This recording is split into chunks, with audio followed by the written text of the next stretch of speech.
First Watch Now. What you need to know from the Cochise County Sheriff's Office. Hosted by Cochise County Public Information Officers Carol Kappas and Grady Butler. First Watch on 92.3 KWCD. Brought to you by Sulphur Springs Valley Electric Cooperative, giving you an inside look into your sheriff's office. I'm Grady Butler, and with me is Carol Kappas, Public Information Officer with the Sheriff's Office, and Sheriff Mark Daniels. Good morning. Good morning, Cochise County. Hello, everyone, and welcome back, Carol. Thank you. I missed it, so thank you all for your thoughts, and we're good to go. We kept your seat warm. I know. Every time you leave, I get to that. sit in your seat. It's like, that's so nice. And Grady got me a new seat today. I saw that. It's because you were saying that for the past couple times. Yeah, when the sheriff complains about his chair, you got to get a new chair. This is a good chair. This is good, Tradition's hard to break.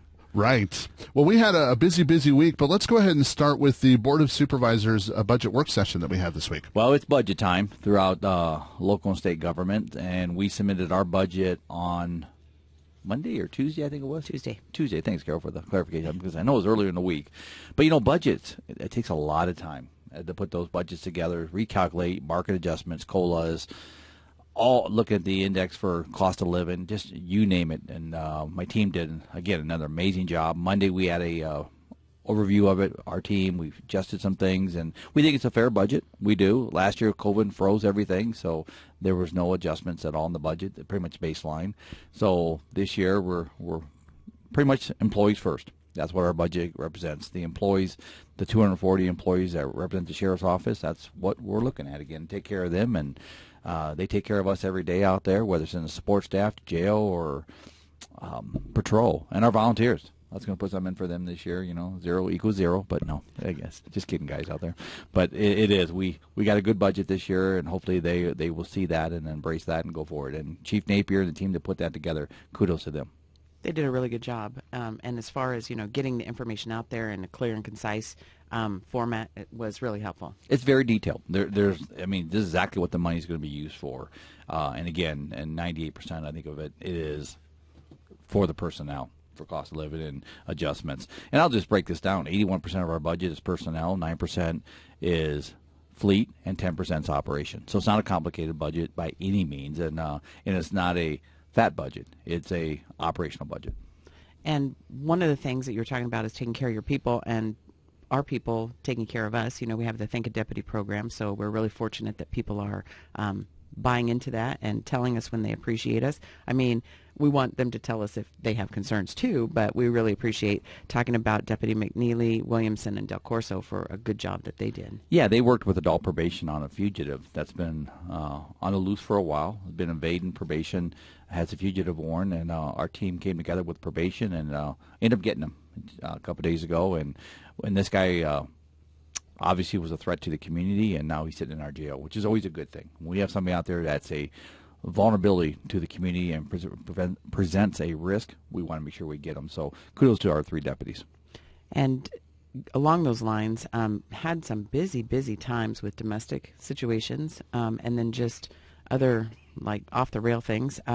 Arrested somebody in Douglas after a guy rammed another guy's trailer that he was pulling, and then followed him home. And after he followed him home, the wife called and ended up getting that guy later on in the day because he left. Those types of people, they really shouldn't be out there. They're a threat to the public safety. Well, those are priority calls. Those are aggravated calls, which includes violence. We always make those a priority. So, in fact, I was coming home last night, and about 7:30, 8 o'clock, and I heard a call where another person shot a gun at the neighbor.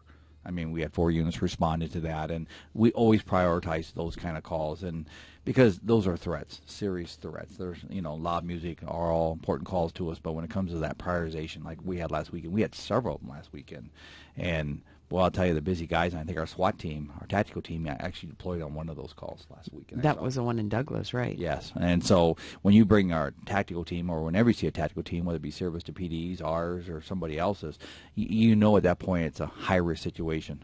And speaking of high risk, some of the things that we had as a result of arresting a man for a domestic situation in Sierra Vista was, how come the sheriffs were out on the highway right there by Snyder Boulevard, and then they had their guns drawn on this guy. And that was one of the things that we had to put out there, is it was a high-risk traffic stop. It is, and people don't understand. The number one thing any law enforcement officer does is protect themselves. And when we have a situation, we know somebody's exhibited, displayed, or we have knowledge that this person could be violent, we take those precautions, and that's called a high-risk encounter, high-risk stop, whatever it may be. And unfortunately, we don't get to pick the locations. Right. So we address those. And those are tough, especially when we try to do those kind of encounters, especially when they're mobile outside a city area where you don't have the population threat there. But when they stop or they just pull over or whatever the case may be, that here it is, we have to address it there. And I know the city service had a case just a couple of days ago where it was high risk and, again, right along the highway, and we were involved helping them with that. But the bottom line is we do. Our number one concern is our safety and those around us. And speaking of our safety, we had a deputy that was involved in an incident where he had a traffic stop, and he actually had somebody run into his vehicle. And we've talked about this over and over, and this has been your safety message multiple times, is, if you see somebody off the side of the road, pull over. Like, you have to move over. Move over law, that's what it's called. And that is my safety message this week based on our circumstances. You see the lights, you see emergency flashing lights, you see somebody broke down along the road, their flashers on. You have a requirement, not a discretion, but a requirement to move over, slow down, and move over when you can. In this case, we had a deputy on a traffic stop. He had stopped a smuggler with illegals in it, and while he's addressing the situation, a car came down the road and, for whatever reason, hit his side of his patrol car, grazed him. Minor injuries to the deputy, and we're so thankful it didn't hurt him. Serious injuries on that one. These were highway speeds, and so again, I sent a thing out to the staff yesterday and to him saying we're so blessed you didn't get hurt on this one. Yeah, if anybody sees the picture on our Facebook page, you'll see, like, the vehicle was pretty much totaled. Took out the whole driver's side from the front, to the back, and he was standing over there, so he got hit by something, whether it was the mirror of the car or whatnot. But some of the confusion came with people thought that he got hit by the car he had stopped. I'm not sure where that confusion came from. So he stopped a vehicle. It had illegal immigrants in it, and a U.S. citizen driving the car. He was waiting for Border Patrol, and then this lady from Phoenix just plowed right into that vehicle. And we charged her. Yes. We called another agency in because we become the victim in that case. So we called DPS, because it's in the rural parts of our county over by Elfrida. So we called DPS in. They ended up charging the driver for endangerment. And she was booked in our jail and released the next day. And I know I saw some comments on a lot of our activity this weekend where people are upset because people are getting released, whether it be a drug dealer, right, whether it be a assault suspect. We have no control on that, and I just want to say that. We can make recommendations, but the judges, that's the checks and balance of the criminal justice system. Judges, they can do what they wish when it comes to putting people in jail or releasing them. In this case, I think the majority of all those people were released this weekend. And is it frustrating for us? Yeah, but that's just how the system works. So that's right. Earlier we were talking about employees and appreciating our employees, and next week is a very special week. It's Detention Officer Week. It is. We just got done with our animal control officers, our dispatchers, and now we're going to have our detention officers next week, and they do an amazing job. I just can't say enough about the professionalism behind that. But let me say, we're doing the compensation package. I was going through all the numbers the night before and the day before and weeks before, but do you know 32 of our employees at the jail have less than 2 years? Wow. 32 have less than 2 years. And you look at that, and it's like, wow, that just tells you. We got, I think, 8-10 vacancies in our jail right now. And the reason we have those is the starting salary is only $32,000 to start. That's not a lot of money, folks. And so that's one of our compensation market adjustments, is to get that to a competitive market, because right now it's not there. Well, because you have somebody who's in Bisbee, for example, working for the jail, making that amount of money, when they can go to the Department of Corrections and make so much more. So the package that was presented to the board, which I think is totally and completely fair, is to start detention officers at $1 more per hour than the Department of Corrections. And maybe we can kind of shift that tide back our way. Maybe we can not steal, because we don't do that, but maybe we can acquire some employees back from that side over to our jail and get our staffing numbers back up again. Well, the last thing any organization, whether it be law enforcement or any organization, wants to be is the training ground for another. Right. You don't take your brightest and best talent, train them, and then say, okay, now you can leave. That's vulnerable for an organization, and it's also very liable for an organization, because what happens is your standard of recruit, your standard of employee drops considerably, and we don't want to go there. Sheriff's Office has always been, well, look at our logo, leading the way since 1881.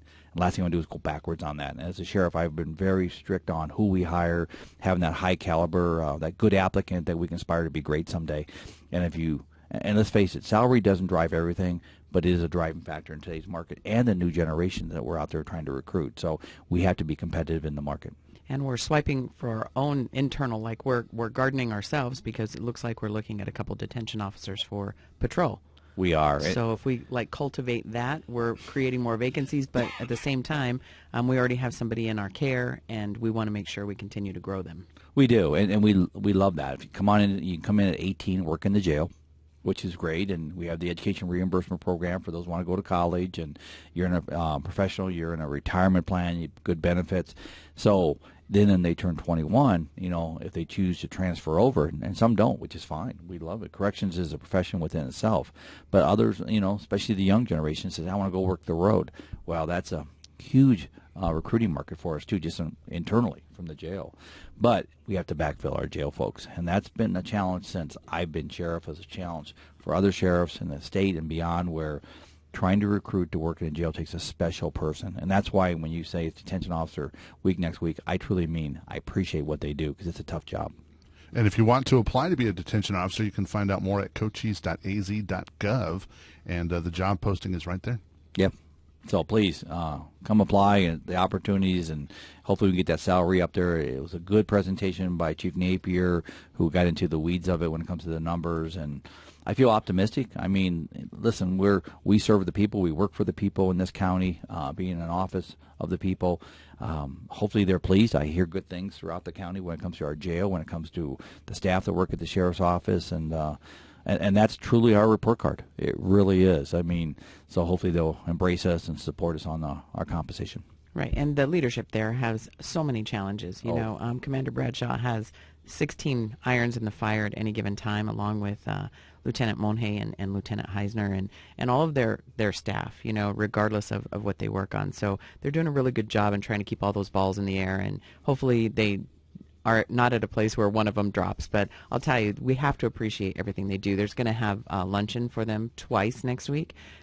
So maybe we can jump in there and do something else right along the way. Yeah, we will. We'll run down there and see them, and go to our satellite offices in Wilcox and Sierra Vista. And, when you have to divert your leadership from the task at hand, that is the safeguard of inmates and the welfare of inmates, to facility challenges. Mm-hmm. That right there is a thought in itself. And with all the challenges, heck, 2 weeks ago we had an extension cord that was running our power. Think about that. We had to drive over an extension cord every day to go to work, because that was the only power we had into our jail, because the rest of it failed. So it's just every week it's a new challenge down there. And Grady, you're down there almost every day in your capacity. So I commend the leadership there. They do a very, very good job of taking care of both the employees and the inmates down there. And we booked 7,000 inmates last year, just under. That's a lot of inmates. And then we transport about 6,500 around the county and other facilities, medical, picking up for warrants and other facilities. I mean, so that's a very complex operation that most people don't understand. And then you got the medical built within our jail that takes care of them. Some of the folks who come to our jail, they get the best medical treatment while they're in our jail. They truly do. Whether preventative medicine, whether it's an injury that we need to address. But once they become booked in our jail, it becomes our responsibility, and we take that very serious. And you don't even sometimes we are fortunate enough to have people, grow their entire career there. And we just lost somebody, Rudy Hernandez. He worked there for 25 years, and he just passed away this week. So, that's the type of people that we have there, and we want to keep there. Well, and let me just say this, anybody that works in public safety, we know the challenges are out there right now. And before I forget, God bless you, Rudy. I mean, he was a good man. Him and I spoke quite a bit, and he went through some medical problems at the end there that, I wouldn't wish that upon anybody. So we're going to miss you, Rudy. But anybody spends a career, 20 years in law enforcement, dealing with what we see, the ugly again, and we see great things too. We see some positive things out there, and we bring some positive for people that have been victimized in a crime.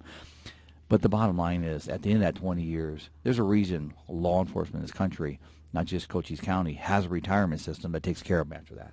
And is it the best? No. I mean, in fact, if anything, it's gone backwards, the retirement system, which has made our recruiting harder. But it's something for them that takes care of them. It's the community's way of saying, thank you for your service to us for 20 years, 30 years, whatever it may be. And to say that, I saw something the other day on this, and people were telling me about this, were very upset about this, that you have to take care of the people that have taken care of your community. If not, how do you even recruit, number one? And number two is, who's going to want to serve in this profession? That's right. That's exactly it. You also mentioned briefly that our animal control folks, and last week was Celebrating Animals. That was at the Nancy J. Brewer Animal Center last weekend.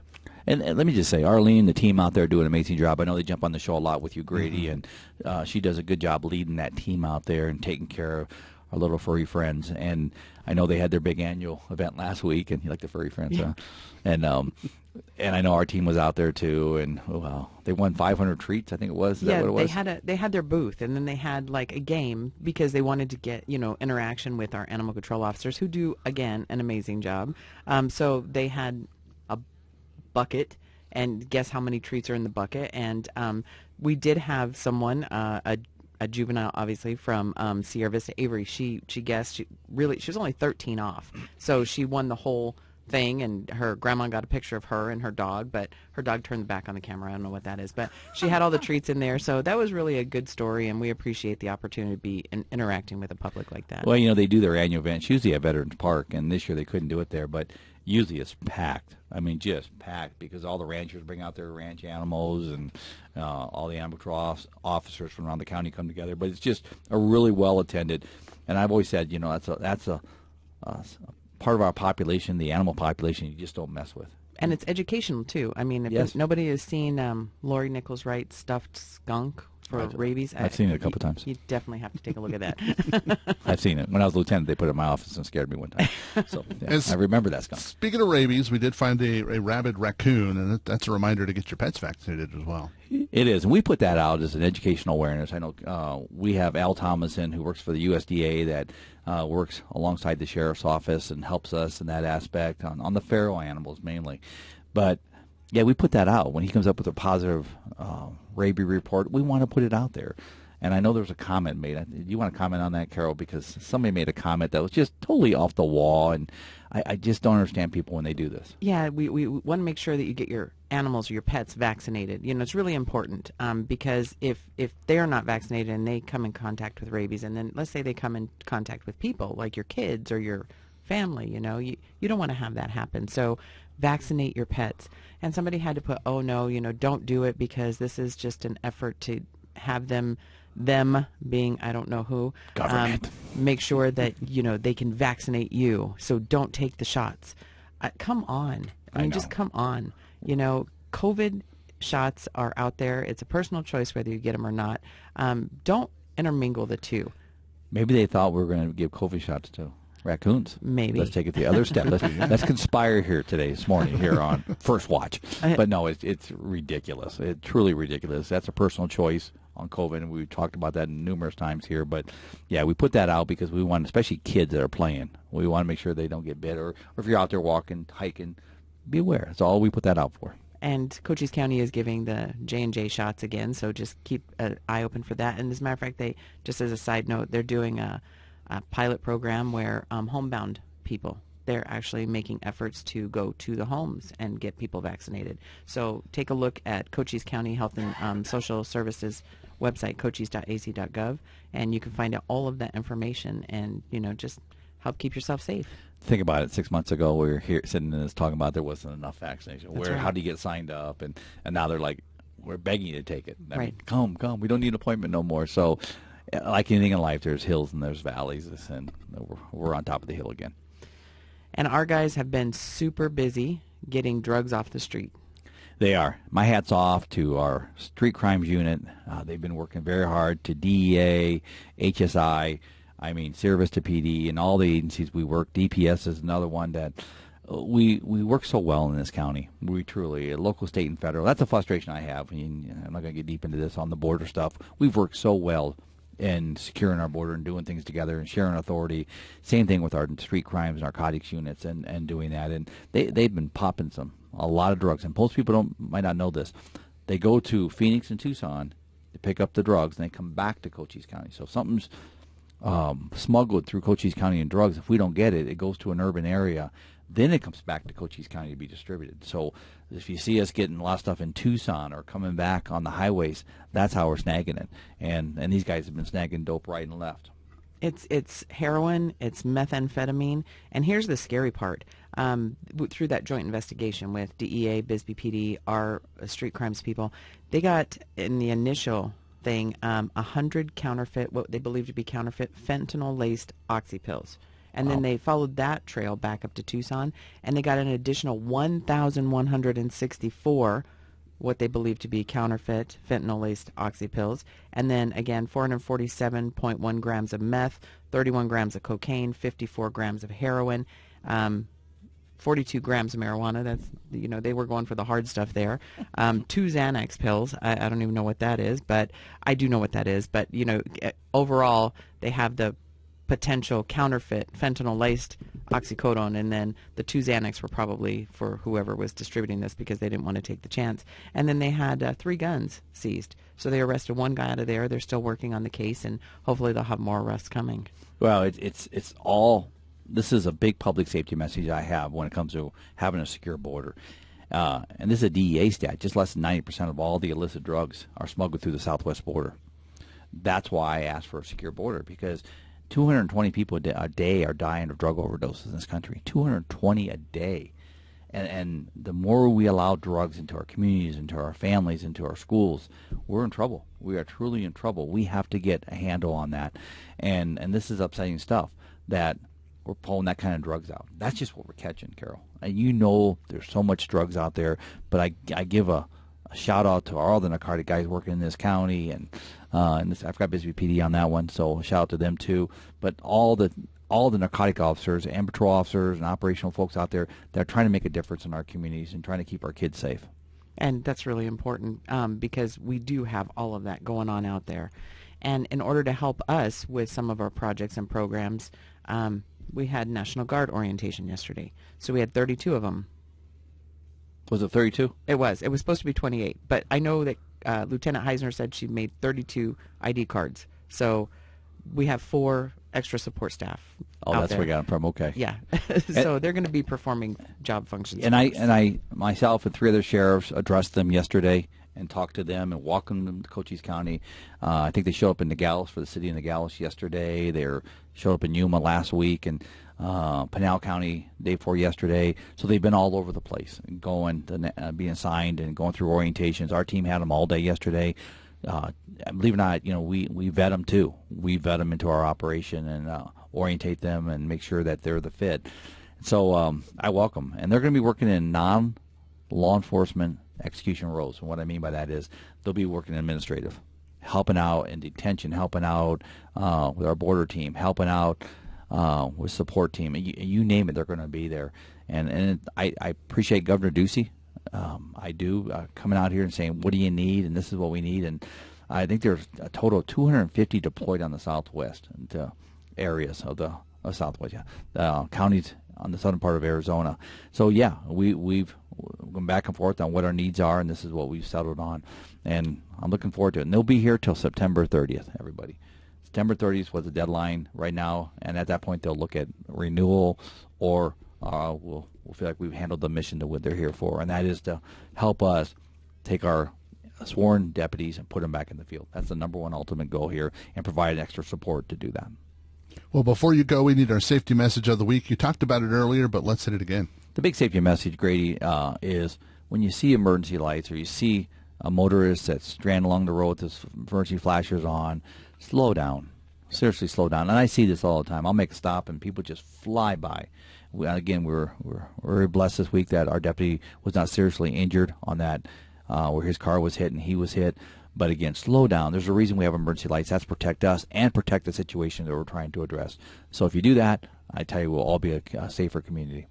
Well, Sheriff Mark Daniels, we thank you for coming and talking to us today. Carol, thank you. Everybody have a safe week. And who do we have coming in next, Carol? Next, we have Corporal Scott Borgstadt from Sierra Vista PD and Megan Fitzgerald, the Public Safety Liaison Officer for the Governor Ducey. It's First Watch on KWCD Country, brought to you by Sulphur Springs Valley Electric Cooperative. It's First Watch now. Hosted by Public Information Officer Carol Kappas and Grady Butler. On 92.3 KWCD. Brought to you by Sulphur Springs Valley Electric Cooperative, giving you an inside look into your Sheriff's Office. I'm Grady Butler, and with me is Carol Kappas, Public Information Officer with the Sheriff's Office, and our next guest. Welcome back, Cochise County. Good morning. We have Corporal Scott Borgstadt from Sierra Vista Police Department. Thanks for coming in. Oh, you bet. Thank you. Now, everybody loves canines, and you've got something going on called Canine Heroes. Tell us about that. Well, yeah, it actually started a few weeks ago. There's a nonprofit organization out of Tucson called Canine Heroes, and what they do is they support canine units throughout the state. And the way that they do that is they'll come into a community, set up a booth, information booth, and then collect donations for the canine units that are in that community. And that happened about 3 weeks ago here in Sierra Vista. Canine Heroes came down, they set up at Walmart and sold merchandise, collected donations. And the reason that they were collecting those donations were for these canine emergency medical kits. They cost about $400 a piece, but they have things in there specifically for canines in case they're injured or wounded on the job. And the idea behind it is giving them emergency medical aid so they can stabilize the canine and then get them to a veterinarian to save their life. They donated 6 of these kits to us this week, and 3 of them went to Cochise County, and 3 of them went to the Sierra Vista Police Department. It was a great event. It was wonderful to see how much support the citizens of Sierra Vista gave to this cause. I was at the booth for a while, and it was just a drove of people coming up and donating money or buying merchandise. It was fantastic to see. And you can find them online if you still want to help. You can still find them and help them out for future events. Yeah, you can. You can go to just go into Facebook and Canine Heroes and find their Facebook page and donate as you will. And another program that we've got that's about to begin in Sierra Vista, I think, is called Better Bucks. Yeah, we've been working on this program for a little bit. Our board of directors has been moving forward now with Better Bucks of Sierra Vista. We're in the donation mode right now. There are some startup costs to get the program running, probably right around $15,000. So we're in the process of writing grants, talking with foundations and organizations to solicit funds to get the program going. Now, what Better Bucks does or is about is it's a voucher program where citizens will be able to purchase a booklet of Better Bucks vouchers, and these vouchers can only be used at participating stores for people to purchase what we call living essentials. These things are like food, clothing, toiletries, pet food, things like that. The idea is you see someone panhandling on the street corner, or a homeless person, or just a family in need. If you give them cash, you're not really knowing where that cash is going. Are they using it for things that they really need, or other things? But with Better Bucks, you know that it can only be used for those living essentials. So you still have the satisfaction of giving, but you also have the satisfaction of knowing that your money is going towards good things. And do you have a target date where you're trying to launch it? Well, interesting that you should ask. Our board actually meets next Wednesday, and that is number 1 on the agenda of, okay, where are we as far as the donations go? How much money do we have, and put together a timeline of when we can launch the program. There's a lot of things that have to be put into motion. The program is being copied basically from the Flagstaff version of the Better Bucks program.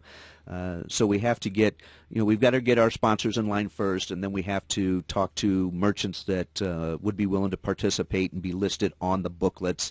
and then get the booklets printed and then market the program. And citizens will be able to help eventually, but is there anything they can do right now, or do we need to wait for the program to initiate? Well, I would say within the next week, if someone wanted to make a donation, they would be able to do that. We've got that probably coming to fruition within the next week, where we have basically a bank account where we can deposit money if people want to make a donation. So yeah, there's that coming up. But as far as purchasing the books, you can't do that yet. We did a segment on this a few months ago, and we had people showing up and calling into City Hall saying, hey, where can I purchase the books? Right. But can't do that quite yet. But hopefully within the next 2-3 months, we'll be ready to launch. Well, let's talk about the Sierra Vista Police Department and some of the issues that we have going on in Sierra Vista. I know texting and driving is still a big issue. Oh, it is. January 1st, well, the law's been in effect for quite some time, but starting January 1st, officers were given the ability to write citations. And, the time frame, it was about 18 months of a leeway where we were educating the public. Hey, you can't hold a cell phone while you're driving and talking or anything like that. But we're still seeing it a lot. And that distracted driving is really a dangerous issue, because a vehicle travels, several feet in a second at 35 miles an hour. And if your eyes are off the road texting or dialing or something like that, something can pop up in front of you and cause an accident very quick. So we need to pay attention while we're driving. This is something that we're going to be hitting hard coming up. And just to let folks know that the fines for this can be quite substantial. The first offense, the fine can run anywhere from $75 to $149. But what's unique about this law is it has enhanced penalties for multiple violations. So for the second violation of this, the fine jumps up to a minimum of $150 and could be as high as $250. So it gets expensive. So please just, put the cell phone down while you're driving. If it buzzes or rings, you can get to, your location or your destination and then take care of that business at that point. It doesn't have to be done right away. We're driving 2,000-3,000 pound vehicles down the road at, high speeds, and, we need to pay attention when we're doing that and focus on the road.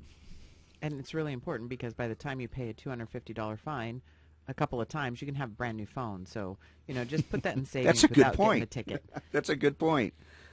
Another issue is traffic accidents. Okay, I'm going to give you a test, Grady. Okay, I'm ready. All right. So just in February and March, in the city of Sierra Vista, how many traffic accidents do you think we had in that time frame? In a 2-month period? Let's say about 80. Close, very close. We had 75. Wow. 75, just in that 2-month period. The top violations that we have, number one is speed. Now, the thing that you have to remember about speed when it comes to a traffic violation, the way that the statute reads is you have to drive your speed in a reasonable and prudent manner for the conditions that you're in. Now, the speed limit may be 45 miles an hour, but if you're coming up to, say, a stoplight, obviously you need to slow down, and what happens a lot of times is, folks don't do that in time, and they end up rear-ending a vehicle. So they get cited under the speeding violation for not being a reasonable and prudent speed. The second one is failure to yield at left turns. And where we see this a lot is on Highway 90 and Charleston. Right there where, folks are making a left turn to go on to Charleston or to Martin Luther King Boulevard, actually, to go into Walmart or Lowe's or something like that. And folks just don't wait. They might not be able to see traffic if it's cleared coming southbound on Highway 90, and then just take a chance, and, they ended up getting T-boned or, almost a head-on collision. So please just take a few extra seconds, make sure it's safe to do so, and then go ahead and make your left turn. And the third one is an unsafe lane change. We see this a lot on Highway 90, 92, 2-lane roads, even on Fry Boulevard, where folks will just go ahead and start making their lane change without checking to make sure that it's safe to do so. Cars have blind spots. So if you're going to make a lane change, signal first. Let folks know that you're going to make a lane change, and then check your mirrors, and then do a quick head turn to make sure that it's safe in that blind spot before you do it. The other issue that we have is hit and run accidents. A lot of hit and run accidents. People will hit a vehicle and then not stay for the police to show up or something. We see this a lot in parking lots, at major shopping centers. When it comes to a hit and run accident, you are required to stop. You have to stop. And at a bare minimum, you have to provide your name, an address, or the address of the owner of the vehicle that owns the vehicle. The easiest thing, honestly, to do is if you are backing up and you strike another vehicle, stop the car, call the police. Let us come over and handle something like that. We've got a form that we fill out that that covers all the required information the insurance companies need, and it's easy to take care of. If you leave the scene of an accident, whether it's on the roadway or on private property such as a parking lot, that's actually a crime. It's a misdemeanor crime, and it is an arrestable offense. So you don't need to worry about the crime part of it if you stop. Worst case scenario, like on a roadway, if there's an accident, you may get a citation for a civil traffic violation. On private property, we don't issue civil traffic citations for an accident like that, unless someone does something in a reckless manner. But in that particular case, just stop. Let us take care of the issues. Also, what we find too is we'll get a call from someone a couple of days after they were in an accident, and they did an exchange. However, when they called their insurance company to file a claim, the insurance company wouldn't take the information without a police report.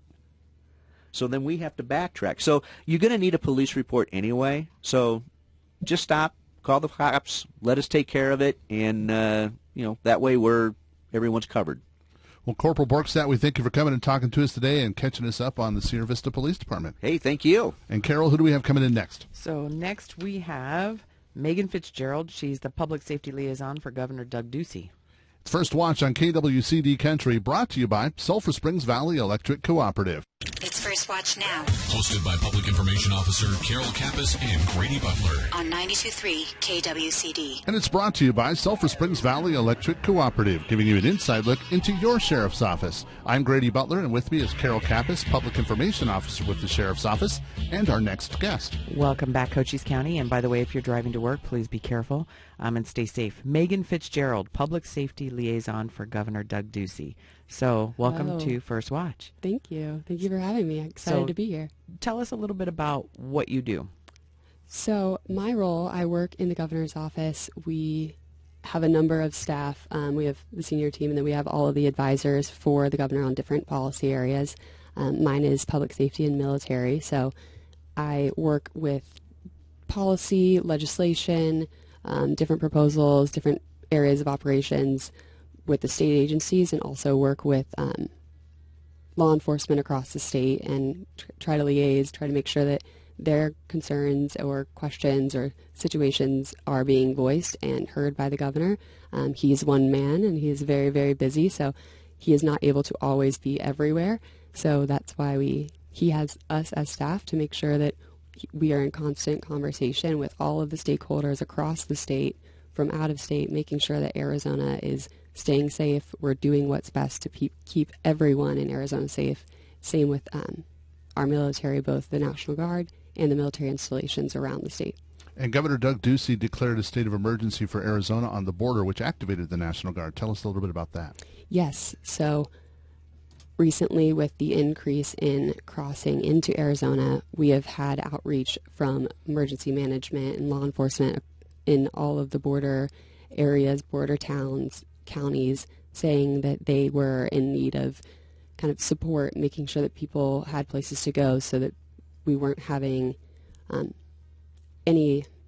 trying to keep all the pieces going, making sure that we could still keep badges on the streets to keep everyone safe.